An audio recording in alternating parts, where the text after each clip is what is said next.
Perjalanan kami di Athena kali ini tidak lagi membahas bangunan atau kekaisaran. Kami ingin menelusuri sebuah gagasan yang lahir lebih dari 2.500 tahun lalu, namun hingga hari ini masih digunakan oleh banyak negara di dunia, demokrasi. Kata demokrasi berasal dari bahasa Yunani, demokratia, gabungan dari kata demos yang berarti rakyat dan kratos yang berarti kekuasaan. Sederhananya, demokrasi berarti kekuasaan berada di tangan rakyat. Gagasan ini mulai berkembang di Athena sekitar tahun 508 sebelum Masehi, ketika kota ini masih berbentuk polis atau negara kota yang berdiri sendiri. Menariknya, masyarakat Athena tidak memilih wakil rakyat seperti yang kita kenal sekarang. Mereka menjalankan demokrasi langsung. Sekitar 40 kali dalam setahun, ribuan warga berkumpul di Bukit Pnyx untuk membahas berbagai persoalan negara.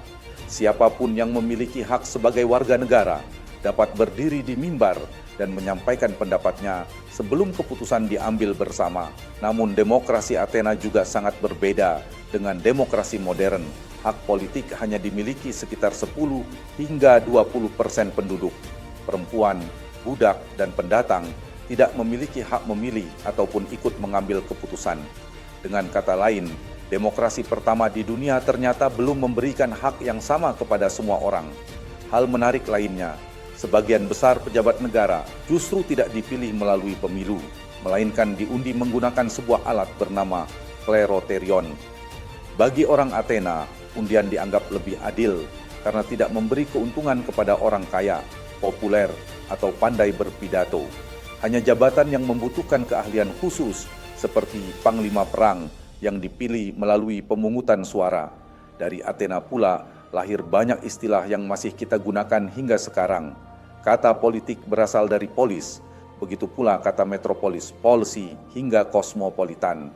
Di kota ini pula lahir 3 tokoh besar yang mengubah cara manusia berpikir, Socrates, Plato, dan Aristoteles. Socrates mengajarkan bahwa kebenaran harus dicari melalui pertanyaan dan dialog. Namun ironis sejarah terjadi pada 399 sebelum Masehi. Ia justru diadili oleh sekitar 500 juri warga Athena dan dihukum mati dengan meminum racun.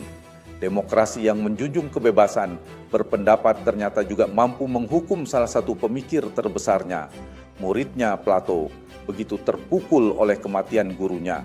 Ia kemudian mengkritik demokrasi dan mengingatkan bahwa kebebasan tanpa kebijaksanaan dapat berubah menjadi kekacauan, bahkan melahirkan seorang tiran. Karena itu, Plato membayangkan negara ideal dipimpin oleh raja yang juga seorang filsuf.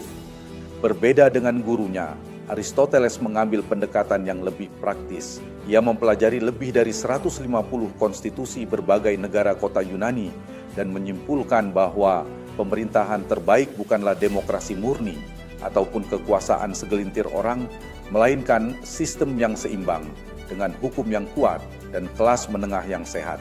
Pemikirannya masih menjadi rujukan dalam ilmu politik hingga hari ini. Yang menarik, demokrasi modern ternyata tidak sepenuhnya mengikuti model Athena. Sebagian besar negara saat ini menggunakan demokrasi perwakilan, di mana rakyat memilih wakil untuk mengambil keputusan. Namun beberapa gagasan Athena mulai kembali digunakan. Negara seperti Irlandia dan Belgia bahkan telah membentuk dewan warga yang dipilih secara acak melalui undian untuk membahas isu-isu penting, menghidupkan kembali konsep yang lahir lebih dari 2000 tahun lalu.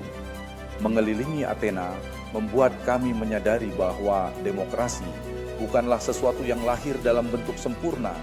Ia terus berkembang melalui keberhasilan, kegagalan, bahkan berbagai kesalahan yang pernah dilakukan manusia. Sejarah Athena mengajarkan bahwa sistem politik apapun tidak akan mampu menghadirkan keadilan tanpa manusia yang memiliki kebijaksanaan, kejujuran, dan tanggung jawab. Dan pada akhirnya, perjalanan ini mengingatkan kami bahwa kekuasaan hanyalah amanah. Sebaik apapun sebuah sistem pemerintahan, semuanya bergantung pada akhlak manusia yang menjalankannya, sebab hanya Allah Subhanahu wa Ta'ala yang Maha Adil, sementara manusia akan selalu belajar memperbaiki diri sepanjang perjalanan sejarah.